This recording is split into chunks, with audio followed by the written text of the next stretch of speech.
ಅಮ್ಮನ ಮನೆಯಿಂದ ಅತ್ತೆಯ ಮನೆಗೋಗಿ ಮುತ್ತಂತೆ ಬಾಳು ನನ್ನ ತಂಗಿ ಮುತ್ತಿನುಂಗುರದ ಮಣಿಯಾಗಿ.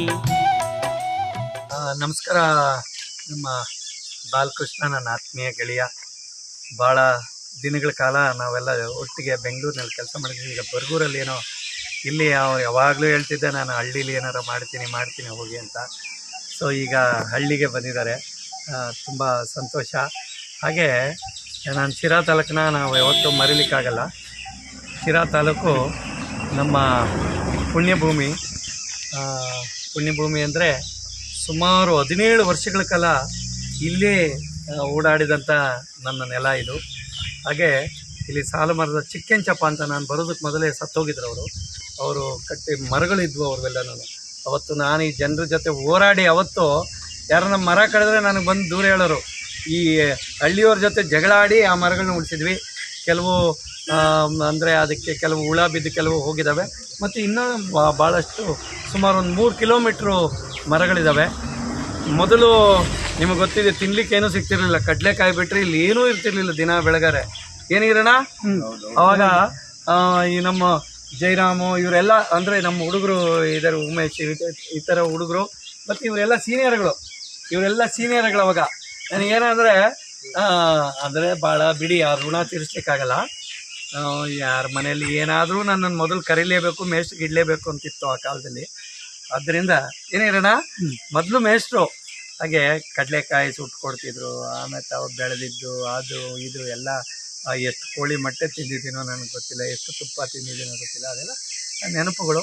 ಆದರೂ ಸಹ ಈ ಊರು ನಮಗೆ ಮರುಜೀವ ಕೊಟ್ಟಿರೋಂಥ ಊರು. ಅದಕ್ಕೆ ಆಗಾಗ ಇಲ್ಲಿಗೆ ಬರ್ತಿರ್ತೀನಿ. ಇವತ್ತು ಅನಿರೀಕ್ಷಿತವಾಗಿ ನಾವು ಬಂದ್ವಿ.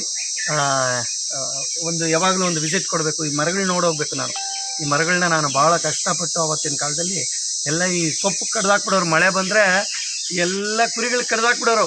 ಹೋಗಿ ನಾವು ಏನು ಜನ ಅವಾಗ ಹೋಗಿ ಕಾವಲು, ಇಲ್ಲ ಕಡಿಬಾರ್ದು ನೀವು ಮರಗಳು ಕಡಿಬೇಡ್ರಿ ಅಂತ ಅವಾಗ ಹಂಗೆಲ್ಲ ಹೋಗಿ ಹೇಳ್ತಿದ್ವಿ. ಇವಾಗ ಕಾವಲು ನಾವೆಲ್ಲನೂ.